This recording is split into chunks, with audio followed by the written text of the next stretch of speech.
هغه کوم فلم دی چې تر کتلو وروسته تاسو داسې فکر کوئ لکه یو څوک چې ستاسو سره سته او تاسو د مرګ ټکټ لیدلی دی او د ژاولو رنګ ولې ګلابي دی؟ غله داسې کم کار وکړي چې د محمد علي څخه د نړۍ په سطحه بوکسر جوړ کړي. دا ټول معلومات د نن په ویډیو کې لیدلی سئ.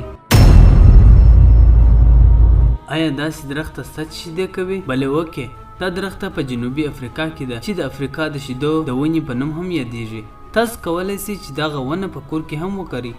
دا د نورو ګلانو په پرتله لږ اوبه هم غواړي. دا عکس ته ښه په ځیر سره وګورئ. تاسو به یو تور شی ووینئ چې دا پینګوین دی. خوارکی بیخي یوازې دی. زموږ شاوخوا خو بیا هم خلک شته، خو که تاسو بیا هم وایاست چې موږ یوازې یو، نو یو ډېر ویرونکی بلا والا فلم وګورئ. تر هغه کتلو وروسته به تاسو داسې فکر کوئ چې زموږ په تشناب کې یو شی شته، یا تر چپرکټ لاندې یو شی شته، یا هم په هغه بله خونه کې یو شی شته.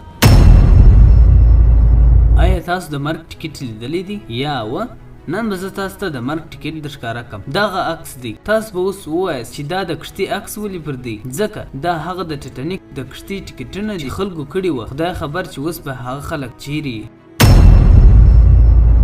ژاولې خو مو بیخي ډېرې خوړلي دي او شنه او ګلابي رنګونه به مو هم پکښې لیدلي وي. دغه ګلابي رنګه ژاولې دا دوی په قصدا نه جوړوي، بلکې د مجبورۍ څخه دغه رنګ ژاولې جوړوي. په امریکا کې چې اول د ژاولو فابریکه جوړه سوه، دغه دوه رقمه ژاولې یې جوړولې: ببلیوم، هوبا، بوبا. په دغه فابریکه کې ډایمر په نوم یو نفر ژاولې جوړولې. نو اول د وارې چې یې ژاولو ته زرغون رنګ ورکړي چې هغه رنګ ده ته هیڅ خوند ورنه کوي. وروسته یې بیا دغه زرغون ته سور رنګ پسې واچوي چې نور رنګونه نه وه په هغه وخت کې. نو د ژاولو رنګ ګلابي سو چې تر دا اوسه پورې هغه ګلابي رنګ دی.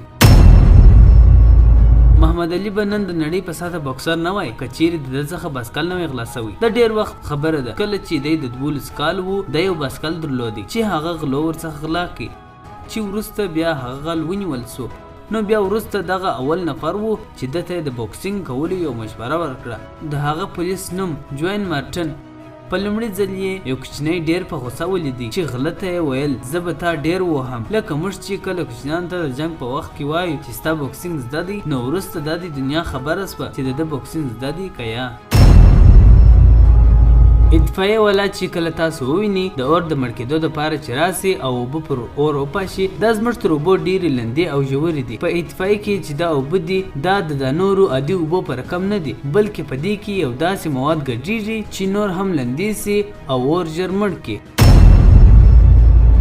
په 2015 کې چې مارک زوکربرګ فیسبوک جوړ کړي، نو په هغه وخت کې یې بیرته خرڅوي. ویل یې زه پر دې نورې پیسې نه خرڅوم.